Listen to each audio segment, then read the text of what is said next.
دو کہ اب تھوڑا بہت چائنیز انٹرونشن کے بعد چیزیں تھوڑی سعودی اور ایران کے درمیان نارملائز ہو رہی ہیں, but still there are some bone of کنٹینشنز.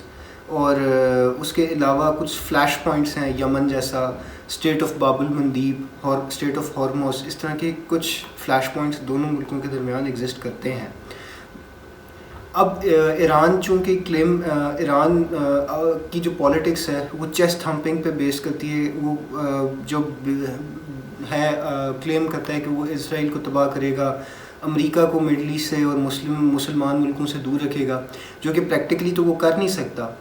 تو اسی سلسلے میں وہ اسرائیلی جو ڈاکٹرن ہے پریمپٹیو اسٹرائکس کی یا اس طرح کی جو کہ کراس بارڈر آپریشن کی, جیسے بیجن ڈاکٹرن اسرائیل کی ہے, جس طرح اسرائیل نے 1981 میں آپریشن اوپرا لانچ کر کے عراقی نیوکلیئر فیسلٹی کو تباہ کیا تھا. تو ایران اپنے آپ کو شو کرتا ہے کہ ہم اسرائیل کے ساتھ, اسرائیل کی طرح ہم بھی ریجن میں یہ کر سکتے ہیں. وہ جیسے سن تزو کی کوٹ تھی کہ when you are weak then show yourself strong, and when you are strong then show yourself weak. Now Iran کی اگر آپ ملٹری کو دیکھیں تو آؤٹ ڈیٹڈ ہے.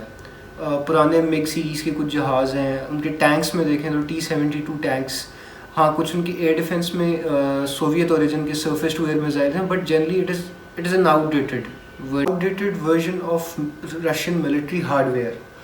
تو اس وجہ سے ایران اپنے ملٹری مسلز دکھاتا ہے, تو اس چیسٹ ہمپنگ کے چکر میں اس نے اپنے آپ کو مارا. لیکن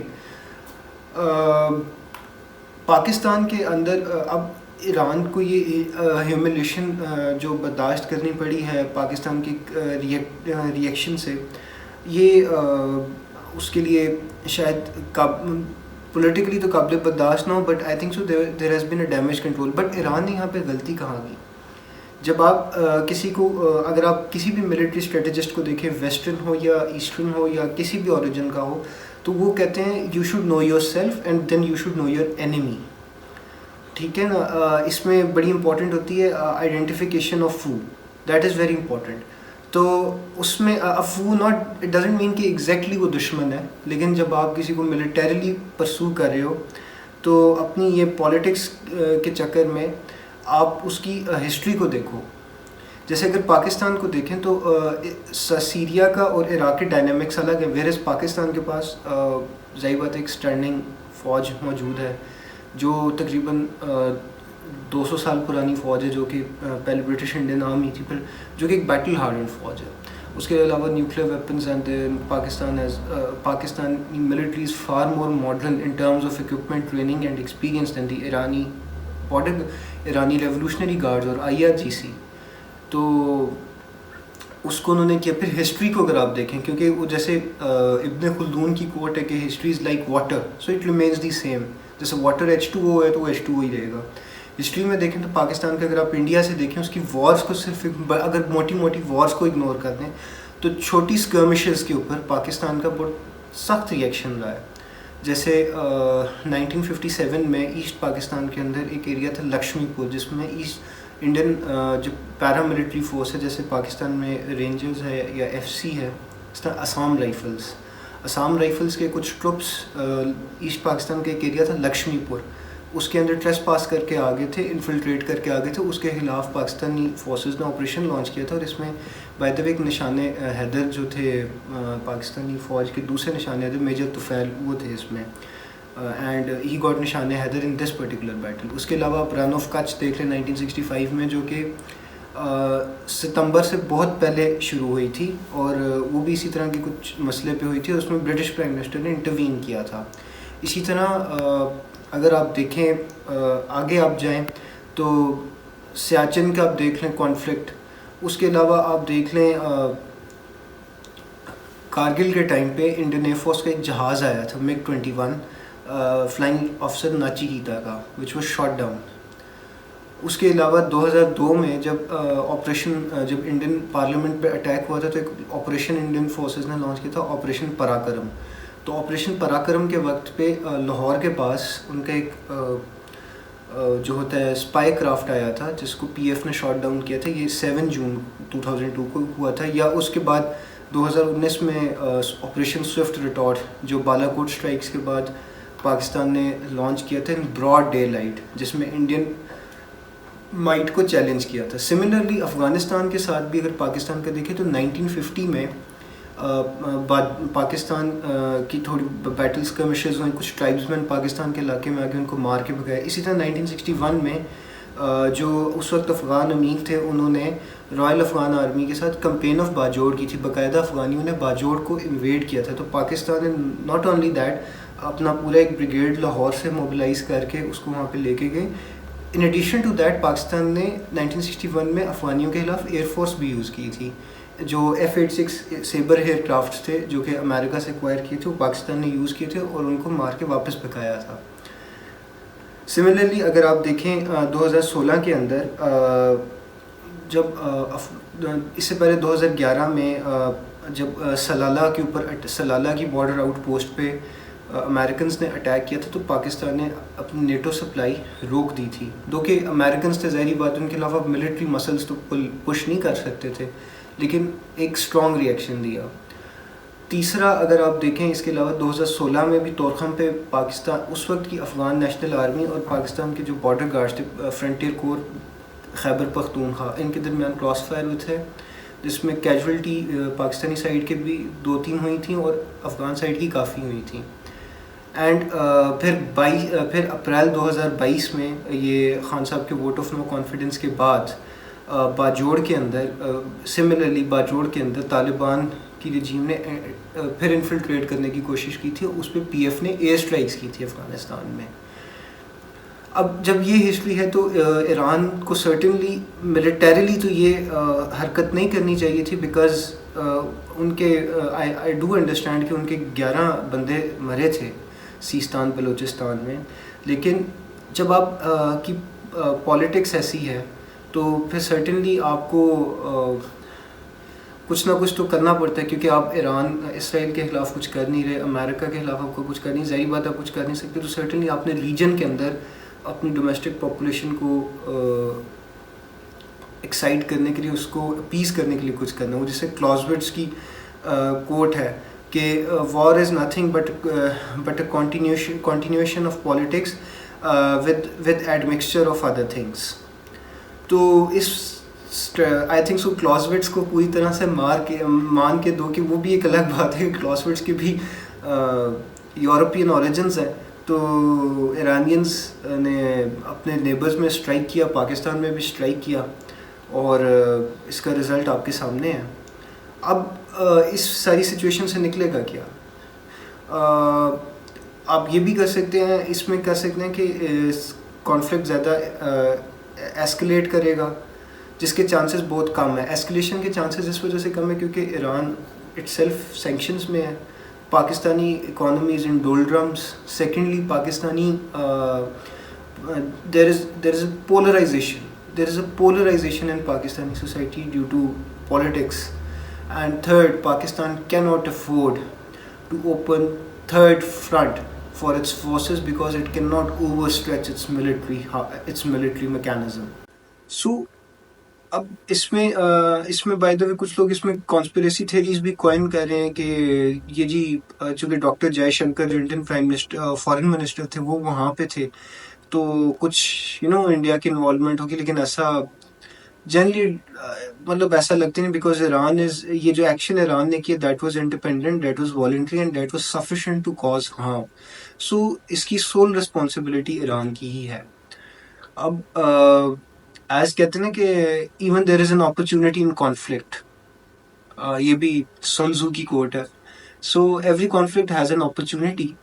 تو اس میں اپرچونٹی یہ ہے کہ دونوں سائڈز اپنے بارڈر میکینزمس کو بہتر بنائیں. جس طرح 67 میں جو بارڈر کلیش ہوا تھا سائنو میک موہن لائن پہ ناتھولا کے اندر، تو چائنا نے اور انڈیا نے اپنے بارڈر میکینزمس بہتر بنائے، اور 1962 کے بعد صرف 67 میں ان کی آرمز اسکرمش ہوئی تھی ناتھولا میں.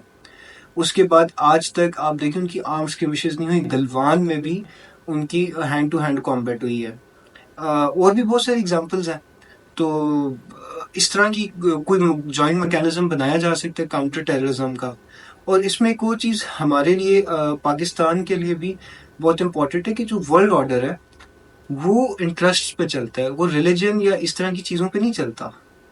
سو جیسے ہمارے اس وقت 4 نیبرز ہیں پاکستان کے, تو پاکستان کا جو نان ہاسٹائل بارڈر ہے وہ چائنا کے ساتھ ہے, and by the way Chinese have list Muslim population.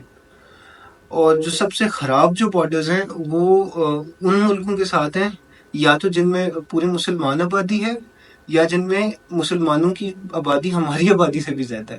سو اس چیز کو تھوڑا سا ایک انٹرنیشنل ریلیشنز کے ایک ایکڈیمک پرسپیکٹو سے اور ریئلزم کے پرسپیکٹو سے ری وزٹ کرنے کی ضرورت ہے. Third, I would like to say that this operation, we must not celebrate this operation because اس پہ ساحر لدھیانوی کا ایک شعر بھی ہے کہ تھوڑی سی تشریح مجھ سے میں بتا سکتا ہوں آپ کو کہ جنگ کسی مسئلے کا ایکچولی حل ہوتی نہیں, جنگ تو خود ایک مسئلہ ہے. So let's hope for the peace and I hope there will be peace, اور چانسز بھی یہیں کہ یہ چیز یہاں پہ ختم ہو جائے گی اور اس کا کوئی الیکشنز اور اس طرح کی چیزوں پہ امپیکٹ نہیں ہوگا. Thank you.